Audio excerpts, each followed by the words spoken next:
Seventh episode begins with Henry, Malcolm, and Arch learning that someone raided Clan Grant's cattle. Initially, Arch accuses Clan MacKenzie, but Henry asserts that Ned wouldn't allow such a thing to happen. Arch also offers to inform the laird. Malcolm stops him, insisting he not disturb the laird. Isaac Grant hasn't been feeling well of late. Later, Ellen and Mrs. Fitz are preparing the wedding sheets for the former's impending nuptials. Mrs. Fitz explains they will have to embroider it with flowers before snipping a wee hole for the couple's privates. Colum enters Ellen's quarters, asking for updates regarding Ellen's trousseau. Ellen reveals they still have to embroider the wedding sheets. Plus, there's the childbed gown and linens to contend with. Colum claims Ellen can use their mother's. Ellen reminds her brother that their late mom was married in haste. She didn't have a trousseau. This will make them look cheap to the Grants. Colum concedes, allowing Ellen and Mrs. Fitz until the Sabbath to finish up.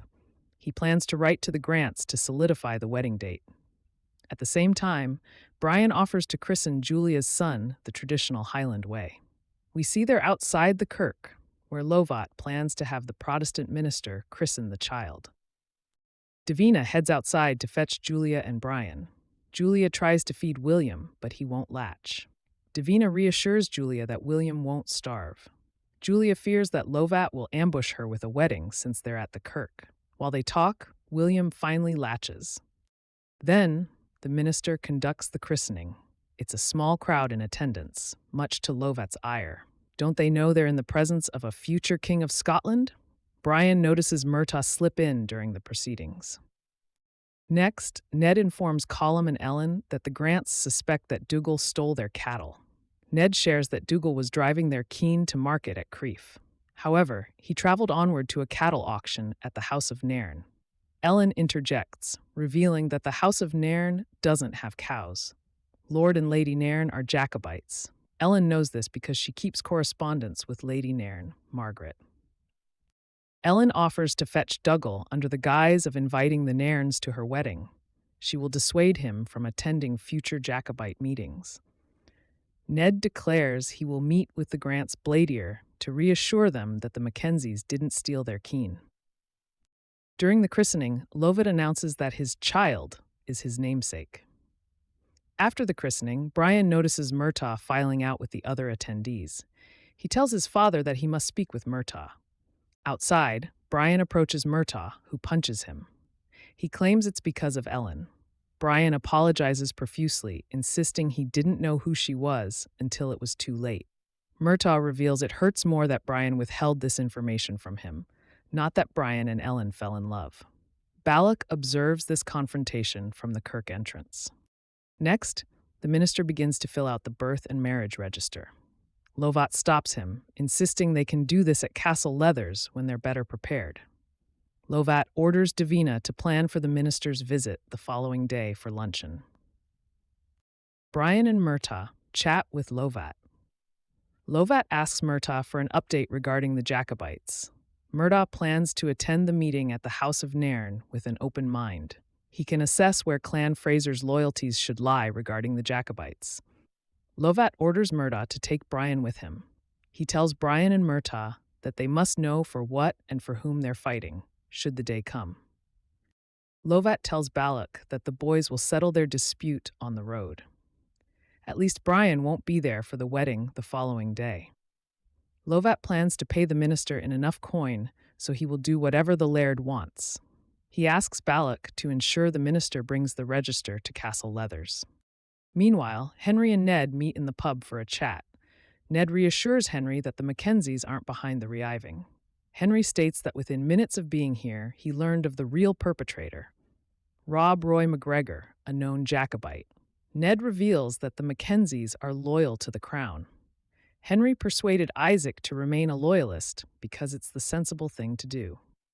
Before Ned leaves, he learns that Henry's search for Julia has come to an end. Ned apologizes. Henry plans to extricate himself from Clan Grant. He knows how to disappear for good. They part ways. Arch enters as Ned departs, revealing they must confront Rob and make him pay for stealing their cows. Henry says he has business to tend to first. Later, Ellen arrives at the House of Nin. She chats with Margaret for a spell, inviting the latter and her husband to the wedding. However, Margaret knows Ellen is visiting for a different reason. Ellen shares that she has reason to believe her brother is here. Outside, Dougal meets Brian. Murdoch claims that Brian is a distant cousin. Brian also meets Rob Roy McGregor. Rob notes that he too is an outsider like Brian. Elsewhere, Julia asks Davina for assistance. Lovat wants them to have sex. Julia has monk pepper, aka chasteberry, which she hopes to use to spike Lovat's food. This will render him impotent. Davina is on board. Both women burst into a fit of laughter. Before the Jacobite meeting starts, Ellen finds Dougal. Naturally, he's bewildered to see his sister here. Ellen states that she's there on behalf of Colum to bring him home. Conspiring with the Jacobites won't reflect well on the MacKenzies. Rob addresses the crowd. Ellen spots Brian, the two lock eyes. The group agrees that it's time to rise against the Hanoverian regime and to restore Stuart rule. Dougal offers Mackenzie coin to help finance the inevitable rebellion. We see men bring forth a hefty chest. Ellen calls out Dougal for offering money without Colum's permission. Dougal fires back that Ellen should persuade Malcolm Grant to join the Jacobite cause. He insists it will be the first useful thing she's ever done.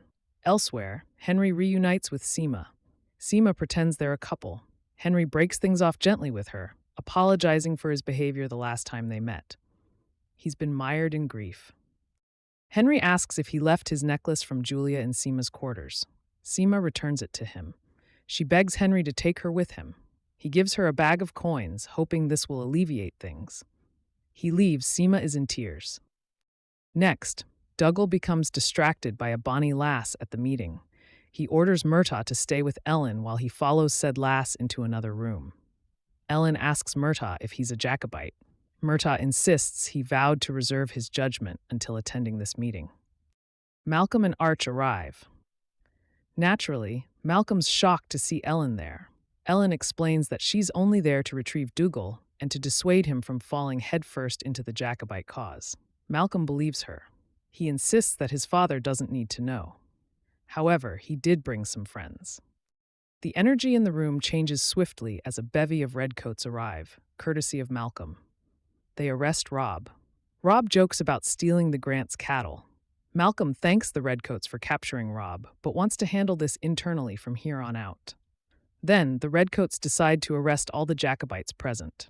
Brian surreptitiously fires his gun as a distraction. Of course, this sends everyone in the room scrambling as they attempt to evade the redcoats. Dougal returns and orders his men to grab the chest of coins. Brian tracks down Ellen outside the house. They embrace temporarily. Ellen insists that Isaac wouldn't want her marrying his son if she were at a Jacobite meeting. Unfortunately, Dougal tears Ellen and Brian apart. He punches Brian before a handful of redcoats seize him. Dougal grabs Ellen and yanks her away by the wrist. He can't believe she would fraternize with a Fraser. Dougal threatens to tell Colum about this. Ellen fires back that Colum won't like to hear about his brother offering up the clan's fortune to fund a rebellion. Murtagh sees someone steal his horse. Brian urges Murtagh to jump on his horse. However, Murtagh takes the one beside Dougal instead. The grudge runs deep. Later, Julia arrives at the main hall with William in her arms to find Lovat and the minister there. It's marriage time. Lovat reveals he's found a wet nurse to feed the baby for Julia. Elsewhere, Henry rides a horse toward Craignadown. Unfortunately, Arch and the others working for the Grants track him down. Arch forces Henry to return to work. After this, the minister records a series of dates in the register. He writes that Lovat and Julia were married in November of 1714, with William being born in July of 1715. So, he paid the minister to fudge the dates to make it look like the child was born in wedlock. Then, Davina serves the happy couple their meal. Lovat remarks that his cook used new spices, but the food tastes amazing. Julia and Davina exchange knowing glances. Elsewhere, Mrs. Fitz helps Ellen dress for a ride before nightfall. Ellen heads to the main hall to meet with Colum, who requested her presence. Ellen assumes that Dougal told Colum about Brian. She claims none of what he says is true. Plus, what Dougal did is worse. Colum insists he's not worried about Dougal. However, Henry is here on behalf of the Grants with a request. The letter from Lovat calls Ellen's virtue into question. So, The Grants are requesting a purity test to ascertain if Ellen still has her virtue. Next, Brian reunites with Lovat. Lovat exhibits heretofore unseen concern for his son after Brian mentions almost getting arrested by the Redcoats. He explains that Brian is now useful to him. After all, he deflowered Ellen MacKenzie. Now, the Grants will sever their alliance with the MacKenzies and cozy up to the Frasers once again. Brian insists it's not like that. Later, Lovat tries to get it up before having sex with Julia. Of course, he can't, thanks to the monk Pepper. Lovat asks Julia to get more food. Perhaps the spices will help the fox emerge from his den. At the same time, Balak escorts the inebriated minister back to his kirk. Balak kills him. Then he returns the register to the minister's desk in the chapel before retrieving the coin that Lovat had paid the minister.